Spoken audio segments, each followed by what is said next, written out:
छतरपुर के धार्मिक स्थल बागेश्वर धाम के पीठाधीश्वर पंडित धीरेन्द्र कृष्ण शास्त्री ने यातायात पुलिस के साथ जागरूकता अभियान की शुरुआत की। यह पहली बार होगा कि सड़क हादसों से परेशान धर्मगुरु ने ऐसा अभियान शुरू किया है।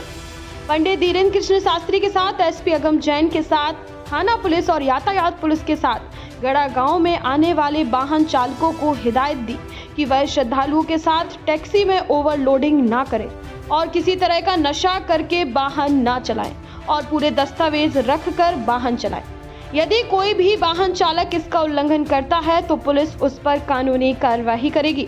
जब यह जागरूकता अभियान चल रहा था तब पंडित धीरेन्द्र कृष्ण शास्त्री सड़क पर उतरकर वाहन चालकों को समझाइश दे रहे थे। तभी एक वाहन चालक मिल गया। धीरेन्द्र कृष्ण शास्त्री ने उसका नाम पूछकर उससे भी समझाइश दी और उसके पास वाहन चलाने का लाइसेंस भी नहीं था, तो उन्होंने पहले लाइसेंस बनवाने की बात कहकर उसको समझाया।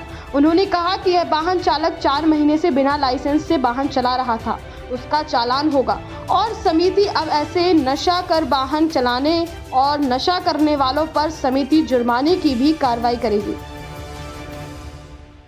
ग्राम पंचायत ने और हम सब ने मिलकर निर्णय लिया कि वाहन ड्राइवर्स मदिरापान करके नहीं चलाएंगे।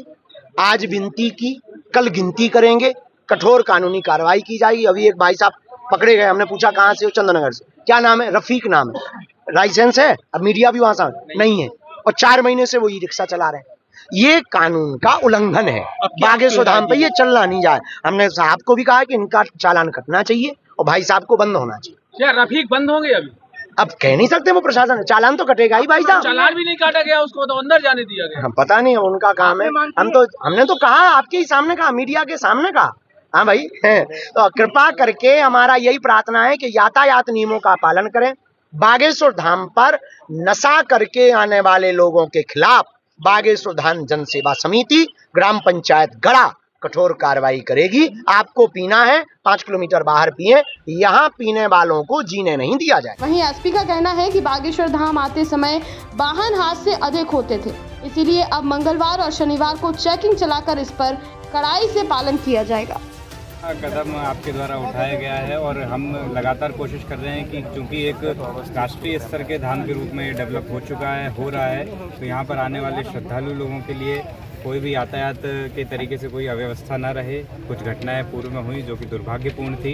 इस कदम के द्वारा जो भी ड्राइवर्स यहाँ पर अपने वाहन का उपयोग कर रहे हैं, प्राइवेट अथवा यहाँ पर चला रहे हैं पब्लिक कम्युनिटी ट्रांसपोर्ट के रूप में, वो अच्छे से डेवलप होगा और कोई भी नियमों का इसमें उल्लंघन नहीं होगा। सर महाराज जी, एक विषय और नशे के संबंध में सामने आया तो उसमें हमारी टीम कार्रवाई कर रही है।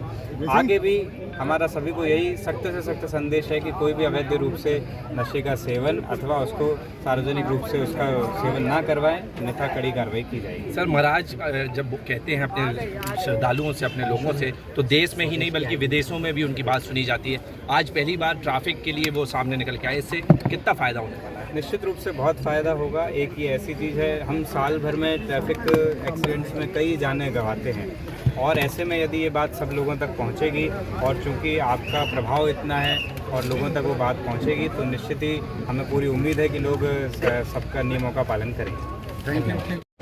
खबरों की दुनिया से लेकर संघर्षों की कहानी तक, क्षेत्रीय खबर और संस्कृति के संग बुंदेली माटी से बना एक अंग।